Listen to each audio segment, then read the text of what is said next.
دوستو یہ اس دور کی کہانی ہے کہ جب مسلم دنیا کی خلافت کی گدی پر دوسرے خلیفہ یعنی حضرت عمر رضی اللہ تعالیٰ عنہ بیٹھے ہوئے تھے۔ ان کے دور میں ہی مسلمان فوج ہماری دنیا کے اتہاس کی ایک بڑی سپر پاور یعنی پرشین ایمپائر کو پوری طرح سے اکھاڑ پھینکنے میں کامیاب ہو گئی تھی۔ مگر دوستو پرشین ایمپائر کے خلاف چھیڑی گئی اس مہم کے دوران ہی جب مسلمانوں نے ایران کے ایک شہر کہ جس کو شستر یا تستر کے نام سے جانا جاتا تھا اس کو فتح کیا اور وہاں سے مال غنیمت اکٹھا کرنا شروع کیا تو ان کو ایک بڑا ہی عجیب و غریب تابوت ملا، ایک ایسا تابوت کہ جس کے اندر ایک انسانی باڈی موجود تھی۔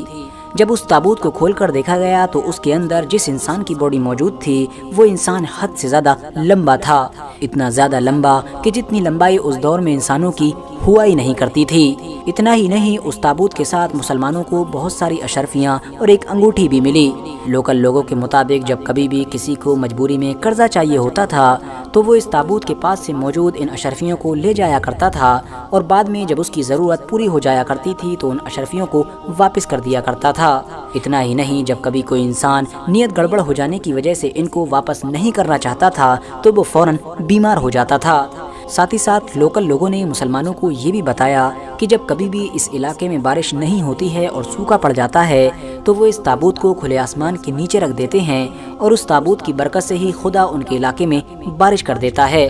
لہٰذا مسلمانوں کے جو سپہ سالار تھے یعنی حضرت ابو موسیٰ اشعری، انہوں نے فوراً ایک خط لکھا اور حضرت عمر کی طرف روانہ کیا۔ جیسے ہی حضرت عمر نے اس پورے تابوت کے بارے میں سب کچھ خط کے اندر پڑھا، انہوں نے فوراً ایک عالم کو بلوایا۔ یہ اس دور کے وہ بڑے اور قابل عالم تھے کہ جو پہلے یہودی ہوا کرتے تھے مگر انہوں نے بعد میں اسلام دھرم کو اپنا لیا تھا۔ لہٰذا ان عالم صاحب نے پہلے تو اس خط کو بڑی دھیان کے ساتھ پڑھا اور پھر سارے ڈاکیومنٹس پر غور و فکر کر کے حضرت عمر کو بتایا کہ وہ تابوت اور اس کے اندر جو باڈی موجود ہے وہ کسی اور کی نہیں بلکہ حضرت دانیال علیہ السلام کی ہے۔ دوستو وہی حضرت دانیال علیہ السلام کہ جنہوں نے اللہ تعالیٰ سے یہ دعا کی تھی کہ اے اللہ مجھ کو آخری پیغمبر حضرت محمد صلی اللہ تعالیٰ علیہ وسلم کی امت میں دفن کرے۔ آپ کو بتاتے چلیں کہ جیسے ہی حضرت عمر کو ان تمام چیزوں کے بارے میں خبر ہوئی، انہوں نے فوراً اپنے سپہ سالار کو جواب لکھا اور اس میں لکھا کہ یہ حضرت دانیال علیہ السلام ہیں، اسی لیے تم فوراً رات کے اندھیرے میں ہی 13 الگ الگ جگہوں پر قبر کھودو اور یہ 13 ایسی جگہ ہوں کہ جس کی خبر کسی کو بھی نہ ہو اور ان میں سے ہی کسی ایک قبر میں حضرت دانیال علیہ السلام کو دفنا دو۔ لہٰذا ایسا ہی کیا گیا اور یہی وجہ ہے کہ آج تک حضرت دانیال علیہ السلام کی ایگزیکٹ قبر کا کسی کو بھی پتہ نہیں ہے۔ مگر دوستو آپ میں سے لگ بھگ سبھی لوگوں کے دماغ میں اب یہ سوال ضرور آ رہا ہوگا کہ آخر یہ دانیال علیہ السلام تھے کون؟ تو دانیال علیہ السلام کے بارے میں سب کچھ جاننے کے لیے ہم کو 8 سے لگ بھگ 2500 سال پیچھے جانا پڑے گا۔ دوستو یہ اس دور کی کہانی ہے کہ جب بنی اسرائیل کی حکومت صدقیہ نام کے ایک بادشاہ کے ہاتھوں میں ہوا کرتی تھی۔ یہ بادشاہ نہ صرف سست اور ناکامیاب تھا بلکہ حد سے زیادہ عیاش بھی تھا، ہمیشہ برے کاموں میں ہی لگا رہتا تھا۔ اس کے دربار میں بھی یا تو جھوٹے نجومی موجود تھے یا پھر اسی کی طرح مکار لوگ۔ ایون بنی اسرائیل کے عام لوگ بھی اپنے بادشاہ کے ساتھ ہر چھوٹے بڑے گناہوں میں شامل رہا کرتے تھے اور خوب شوق کے ساتھ آئے دن گناہ کرتے رہتے تھے۔ وہ سارے پروفیٹس یعنی پیغمبر کہ جو وقت وقت پر ان لوگوں کو سیدھا راستہ دکھانے کے لیے بھیجے جاتے تھے، یہ ان کو یا تو قتل کر دیا کرتے تھے یا پھر قید میں ڈال دیا کرتے تھے۔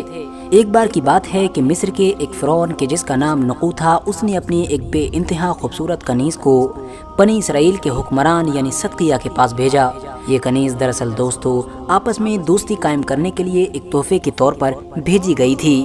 مگر ساتھ ہی میں مصر کے فرعون کی طرف سے یہ شرط بھی رکھی گئی تھی کہ میری یہ بے انتہا خوبصورت کنیز اپنے دھرم کو نہیں بدلے گی بلکہ مصر کے پرانے خداؤں کے بتوں کی ہی عبادت کیا کرے گی۔ اتنا ہی نہیں، فرعون کی طرف سے یہ بھی شرط رکھی گئی کہ اس کنیز کو حاصل کرنے کے لیے صدقیہ کہ جو بنی اسرائیل کا بادشاہ تھا اس کو بھی اپنے خدا کو چھوڑ کر مصر کے خداؤں کے بتوں کی ہی عبادت کرنا ہوگی۔ مگر ظاہر ہے صدقیہ بھی اس خوبصورت کنیز کے عشق میں اتنا پاگل ہو گیا تھا کہ وہ ہر شرط ماننے کے لیے تیار تھا۔ لیکن یاد رہے کہ یہ وہ دور تھا کہ جب دنیا میں بابل کی سلطنت سپر پاور کی حیثیت رکھا کرتی تھی۔ لہٰذا جیسے ہی بابل کے بادشاہ یعنی بخت نصر کو اس بارے میں خبر ملی کہ مصر اور یروشلم کی سلطنتیں آپس میں دوستی کا ہاتھ بڑھا رہی ہیں تو اس کو اپنے لیے خطرہ محسوس ہوا۔ اس نے فوراً بنی اسرائیل کی سلطنت کی راجدھانی یعنی یروشلم پر حملہ کرنے کا فیصلہ کیا اور دیکھتے ہی دیکھتے یروشلم شہر کو چاروں طرف سے بخت نصر کی فوج کی طرف سے گھیر لیا گیا۔ مگر حیرانی کی بات تو یہ ہے کہ جس وقت بابل کی فوج یروشلم شہر کو چاروں طرف سے گھیرے کھڑی ہوئی تھی، اس وقت بھی بنی اسرائیل کا یہ بادشاہ یعنی صدقیہ بیچ میدان میں خیمہ لگا کر عیاشیاں کر رہا تھا۔ لہٰذا بالکل اسی وقت ہی بابل کی فوج سیدھے یروشلم شہر میں داخل ہو گئی۔ راستہ میں جو بھی ملتا اس کو ایک ایک کر کے قتل کر دیا جاتا۔ اس طرح سے ہزاروں یہودیوں کو قتل کیا گیا۔ اتنا ہی نہیں، باقی جتنے بھی بچے ان کو قیدی بنا لیا گیا۔ آپ کو بتاتے چلیں کہ شہر کو پوری طرح سے فتح کر لینے کے بعد بابل کے بادشاہ یعنی بخت نصر نے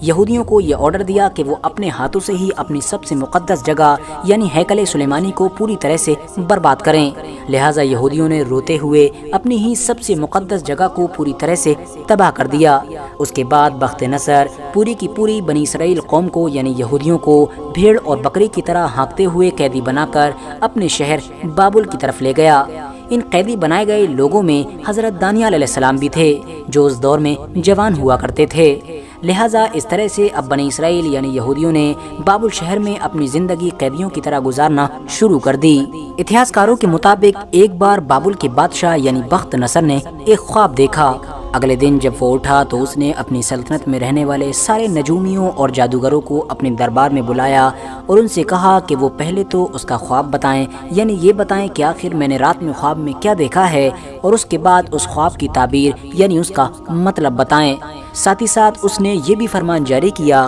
کہ اگر یہ جادوگر اور نجومی ایسا نہ کر سکیں تو ان سب کے ٹکڑے کروا دیے جائیں۔ لہٰذا یہ سنتے ہی تمام جادوگروں کے ہوش اڑ گئے۔ انہوں نے بادشاہ سے بہت فریادیں کی، لیکن بادشاہ نے ایک نہ سنی، اور آخرکار سبھی جادوگروں اور نجومیوں کی موت کے لیے ایک تاریخ بھی طے کر دی۔ لیکن جب جادوگروں کو بادشاہ بخت نصر کی طرف سے دیے گئے سارے دن ختم ہو گئے اور وہ آخری دن آیا کہ جس دن سرکاری لوگ ان تمام جادوگروں اور نجومیوں کی لسٹ تیار کر رہے تھے، تو اسی دن اچانک سے حضرت دانیال علیہ السلام کے جو بابل شہر سے باہر قیدی بنائے گئے یہودیوں کی ایک بستی میں رہا کرتے تھے، انہوں نے یہ اعلان کیا کہ میں بادشاہ بخت نصر کا نہ صرف خواب بتا دوں گا بلکہ اس کے خواب کی تعبیر بھی بتا دوں گا۔ یہ اعلان سنتے ہی پورے کے پورے شہر میں ہلچل مچ گئی، کیونکہ ہر کوئی یہی دیکھنا چاہتا تھا کہ جس کام کو بابل کے بڑے سے بڑے نجومی اور جادوگر نہ کر سکے، آخر ان کو حضرت دانیال علیہ السلام کیسے کریں گے۔ کچھ دیر کے بعد ہی بخت نصر کے شاہی سپاہی حضرت دانیال علیہ السلام کے پاس پہنچے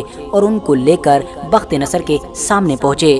بخت نصر کے دربار میں پہلے سے ہی پورے شہر کے لوگوں کی بھیڑ جمع ہو چکی تھی۔ سارے لوگوں کے سامنے بخت نصر نے حضرت دانیال علیہ السلام سے کہا کہ آپ میرا خواب اور اس کی تعبیر بتانا شروع کیجئے۔ حضرت دانیال علیہ السلام نے بخت نصر کے آرڈر پر اس کا خواب بتانا شروع کیا۔ حضرت دانیال علیہ السلام نے کہا کہ اے بادشاہ، آپ نے دیکھا ہے کہ زمین کے وسط میں یعنی زمین کے مڈل میں ایک بہت اونچا پیڑ ہے۔ آپ ابھی اس پیڑ کو دیکھ ہی رہے تھے کہ ایک فرشتہ آسمان سے اترا اور اس نے کہا کہ اس پیڑ کو کاٹ دو، اس کی شاخیں تراش دو اور اس کے پتے جھاڑ دو، اس کے پھل بکھیر دو، تاکہ سب لوگ جان لیں کہ حق تعالیٰ ہی تمام عالمین پر حکمرانی کرتا ہے۔ جیسے جیسے حضرت دانیال علیہ السلام بخت نصر کا خواب بتاتے جا رہے تھے، ویسے ویسے بخت نصر کے چہرے کا رنگ بھی بدلتا جا رہا تھا، اور پھر آخرکار برداشت نہ کر پا کر بخت نصر ایک دم سے کھڑا ہو گیا۔ اس کے ساتھ میں اس کے سارے چھوٹے وزیر بھی کھڑے ہو گئے۔ بخت نصر نے کھڑے ہو کر کہا کہ اے عبرانیوں کے نبی، تو نے جو کچھ بھی کہا ہے